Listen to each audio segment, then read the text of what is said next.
बिस्मिल्लाहिर्रहमानिर्रहीम। Dear second year students, आज हम अपने नेक्स्ट टॉपिक पर बात करते हैं। चैप्टर नंबर 21 जो है वो हम पढ़ रहे हैं। तो इससे पहले हमने बात की थी मियोसिस की, और मियोसिस को हमने डिवाइड किया था दो फेजेस में, एक जिसको हम कहते हैं मियोसिस फर्स्ट और एक जिसे हम कहते हैं मियोसिस सेकंड। आज हम बात करेंगे मियोसिस सेकंड पर। तो मियोसिस सेकंड को हमने जैसे लास्ट टाइम भी डिफाइन किया था, it is just like mitosis, यानी इसमें जो सेल डिवीजन है सेम टू सेम वैसे ही होती है जैसे कि माइटोसिस में होती है। हम देखते हैं माइटोसिस के अंदर two daughter cells are produced, two daughter cells are produced with same number of chromosomes. यानी कि हम माइटोसिस में ये पढ़ के आए हैं कि ऐसी सेल डिवीजन जिसमें दो डॉटर सेल्स प्रोड्यूस्ड हो और उनमें क्रोमोसोम्स की तादाद जितनी के पेरेंट सेल में मौजूद थी उतनी ही रहे, तो ये सेल की जो डिवीजन है इसको हम नाम देते हैं इट इज कॉल्ड माइटोसिस। लेकिन यहां पर हम बात कर रहे हैं it is called meiosis second. उसकी रीजन ये है कि इस मियोसिस सेकंड के नतीजे में, मियोसिस फर्स्ट के नतीजे में दो सेल्स पैदा हुए, उनमें जब मियोसिस सेकंड चलेगी तो हर सेल से दो दो नए सेल्स प्रोड्यूस हो जाएंगे। ऐसी सूरत में कुल 4 डॉटर सेल्स प्रोड्यूस हो जाते हैं, जो हमने मियोसिस की डेफिनेशन में पढ़ा था। अब देखा जाए तो सेल मियोसिस फर्स्ट के बाद मियोसिस सेकंड में जाने के लिए एक छोटा सा इंटरफेज लेता है ताकि वो अपने आप को प्रिपेयर कर ले मियोसिस सेकंड के लिए, और फिर इसके बाद मियोसिस सेकंड स्टार्ट होती है जिसके अंदर हम देखते हैं prophase second, metaphase second, anaphase second और टेलोफेज सेकंड के मराहिल हैं। इनके अंदर आने वाली चेंजेस वही हैं जो इससे पहले हम बात कर चुके हैं, जिसमें हम देखते हैं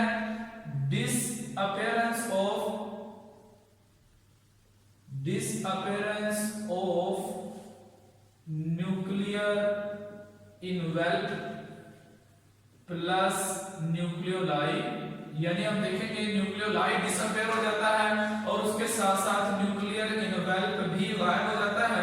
ये पहली चेंज है। और इसके अलावा हम देखते हैं कि क्रोमोसोम जो कॉन्डेंस होना स्टार्ट हुए थे वो पहले क्रोमेटिन की फॉर्म में थे, अब वो क्रोमोसोम की सूरत में आना शुरू हो जाते हैं। लिहाजा इस तरह से क्रोमोसोम्स विजिबल हो जाते हैं, इससे पहले वो बिखरे हुए धागों की मानंद थे। और हम देखते हैं कि सेंट्रोसोम फॉर्मेशन होती है, यानी सेंट्रियोल डुप्लीकेट होते हैं और स्पिंडल फाइबर की फॉर्मेशन का अमल स्टार्ट हो जाता है। इस तरह से जो है वो प्रोफेज सेकंड है। और मेटाफेज सेकंड के अंदर आने वाली चेंजेस भी सेम टू सेम वही हैं, जिसमें हम देखते हैं arrangement of chromosomes at equator of the cell पर क्रोमोसोम्स अरेंज होते हैं जैसे कि इससे पहले अरेंज हुए थे मेटाफेज के अंदर, जिसको हम मेटाफेज प्लेट, सेल प्लेट कहते हैं। या इसके बाद दूसरी चेंज हम कहते हैं स्पिंडल फाइबर की जो फॉर्मेशन प्रोफेज में स्टार्ट हो चुकी थी, स्पिंडल वेल एस्टेब्लिश हो जाते हैं स्पिंडल फाइबर की, और इसी तरह से मेटाफेज मुकम्मल होती है। लेकिन ये मेटाफेज माइटोसिस की मेटाफेज से मिलती जुलती, अभी हम डायग्रामेटिकली भी इसको बना के देखेंगे। और इसी तरह से हम देखते हैं एनाफेज में क्या होता है, काइनेटो कोर फाइबर्स कॉन्ट्रैक्ट करता है। और फिर हम देखते हैं कि इसमें मजीद जो आने वाली चेंजेस हैं, सेंट्रोमियर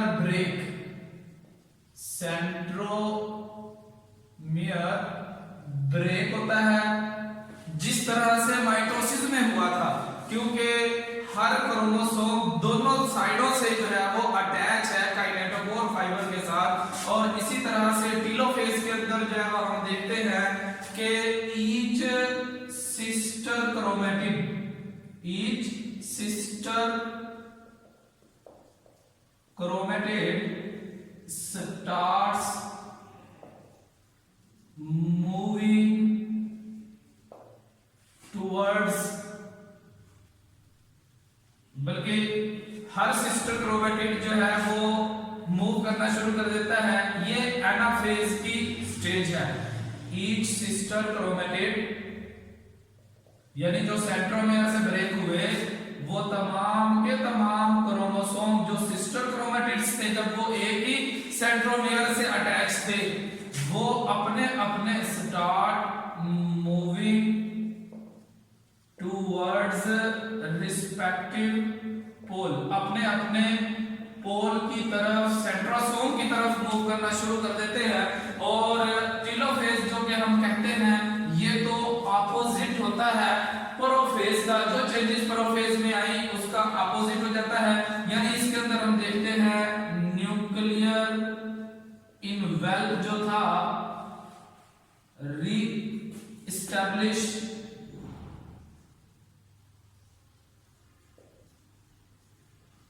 और इसी तरह से इसके अंदर न्यूक्लियोलाई भी रीअपेयर होना शुरू हो जाते हैं। न्यूक्लियोलाई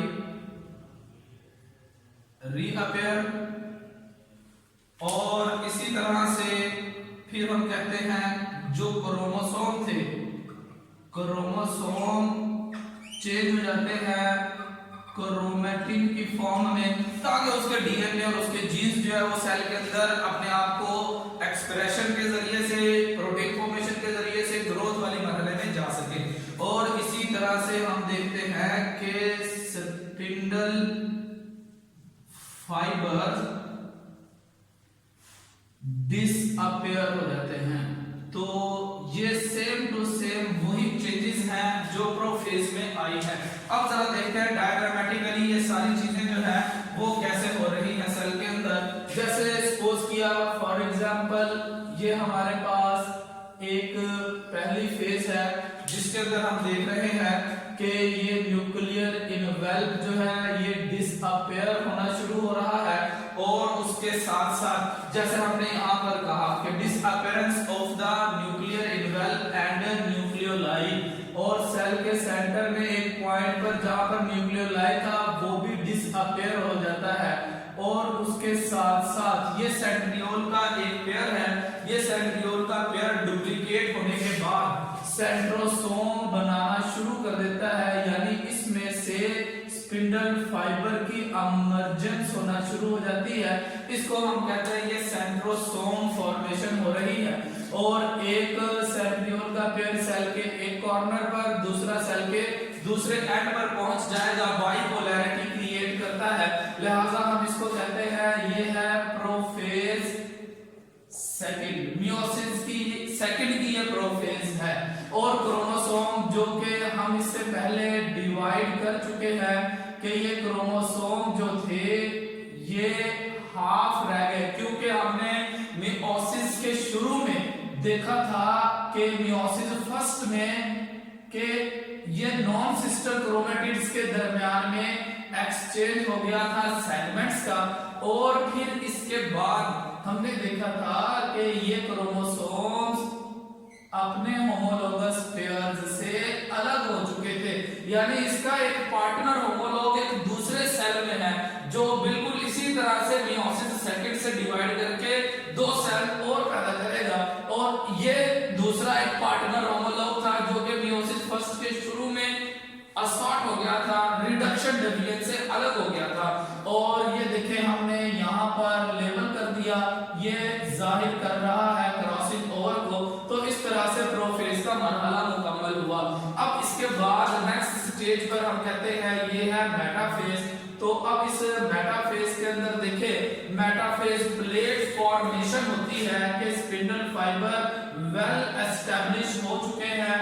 और स्पिंडल फाइबर के वेल एस्टैब्लिश होने से हमने देखा है कि एस्टर फाइबर बनते हैं, पोलर फाइबर बनते हैं, और दरमियान में काइनेटोकोर फाइबर भी मौजूद होते हैं। और ये काइनेटोकोर फाइबर क्या काम करते हैं कि एक तो क्रोमोसोम्स को इस इक्वेटर पर अरेंज करते हैं, तरतीब देते हैं, और दूसरा ये इसके इस सेंट्रोमेयर वाले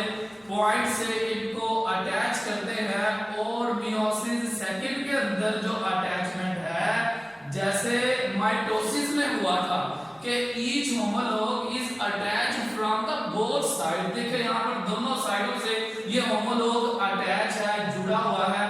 और इसी तरह से हम क्योंकि मियोसिस की स्टेजेस बना रहे हैं तो इस क्रॉसिंग ओवर पॉइंट को भी हम साथ साथ लेबल करते रहेंगे। और इस तरह से ये वाला होमोलॉग भी जो है वो अपने दोनों पॉइंट से जो है दोनों साइडों से काइनेटोकोर फाइबर के साथ अटैच है। और इस तरह से इसके अंदर भी हमने इस क्रॉसिंग ओवर वाले पोर्शन को लेबल कर दिया, जाहिर कर दिया। अब हम इसको कहते हैं it is the metaphase second. अब आप जरा गौर करें, देखें कि ये मेटाफेज माइटोसिस की मेटाफेज से मिलती जुलती है, क्योंकि क्रोमोसोम्स हर होमोलॉग के साथ दोनों तरफ से अटैच है।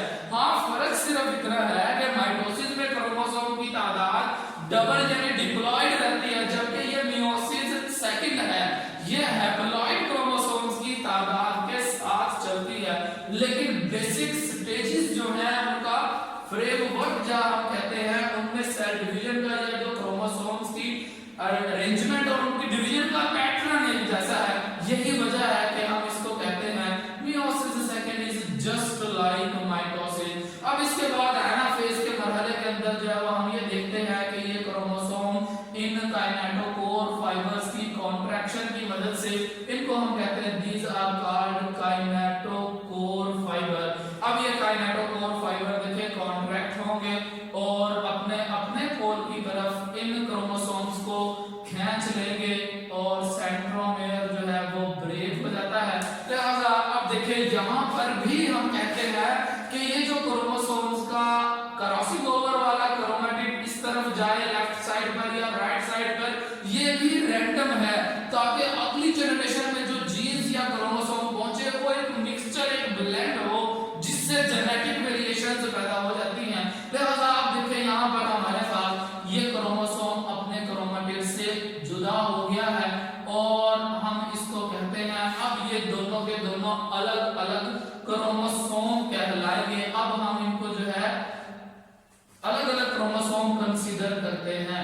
तो इस तरह से ये वाला होमोलॉग अपने इस पोल की तरफ जो है वो खींचना शुरू हो जाएगा और दूसरा होमोलॉग अपने दूसरे पोल की तरफ खींचना शुरू हो गया था। सपोज किया कि इस बार ये क्रॉसिंग ओवर वाला पार्ट इस साइड पर आ गया और ऐसे ही इधर से ये वाला होमोलॉग जो है वो ब्रेक हुआ था और इसका ये सेंट्रोमेयर वाला पॉइंट है।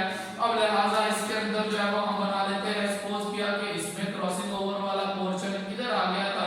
ये क्रॉसिंग ओवर वाले क्रोमैटिड्स रैंडमली असॉर्ट होते हैं।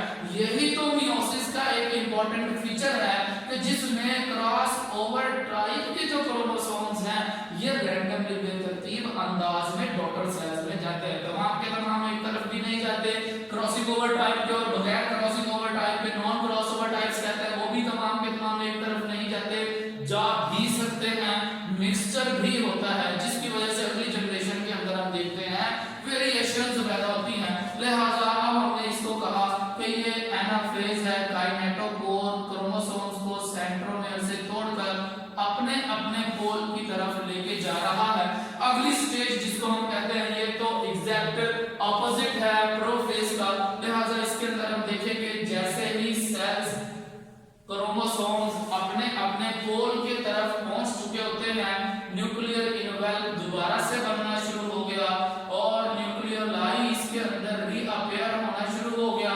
जैसे ये दो पहली स्टेजेस हमने लिखी, न्यूक्लियर इनवेल एस्टैब्लिश हुआ, न्यूक्लियोलाई रीअपेयर हुआ, क्रोमोसोम बिखरकर क्रोमैटिड बन जाते हैं और यहाँ पर हम सपोज किया बना लेते हैं। देखिए हमने ये वाला क्रोमोसोम बनाया है, यहाँ पर ये क्रॉस ओवर टाइप का क्रोमोसोम पहुंचा है एक, और इसी तरह से इसके अंदर सपोज किया कि हमने ये क्रॉसिंग ओवर वाला पोर्शन जो है वो लेवल भी कर दिया और साथ ही यहाँ पर जो दूसरा होमोलॉग पहुंचा ये नॉन क्रॉस ओवर टाइप का है, जबकि इधर जो क्रोमोसोम पहुंचा है इसको हम बना लेते हैं ये क्रॉसिंग ओवर वाला है। और इसी तरह से अब देखें यहाँ पर भी दो क्रोमोसोम है और सेल का आगाज भी दो क्रोमोसोम वाले पेरेंटल सेल से हुआ था। लिहाजा जब डॉटर सेल्स पैदा होंगे साइटोकाइनेसिस के बाद उनमें क्रोमोसोम्स की तादाद आप जरा गौर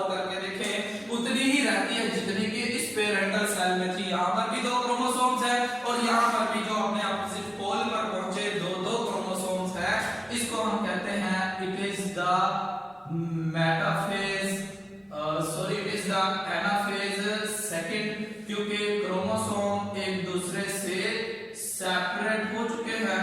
और यहां पर हम कहते हैं it is the telophase second, chromosome अपने अपने अपोजिट पोल पर पहुंचे हैं। तो इस तरह से हम देखते हैं कि माइटोसिस की तरह भी इसके अंदर भी दो पेरेंटल सेल वाले क्रोमोसोम से आगाज हुआ, दो पेरेंटल क्रोमोसोम से दो डॉटर सेल्स पैदा हुए जिनमें भी क्रोमोसोम्स की तादाद 2 है।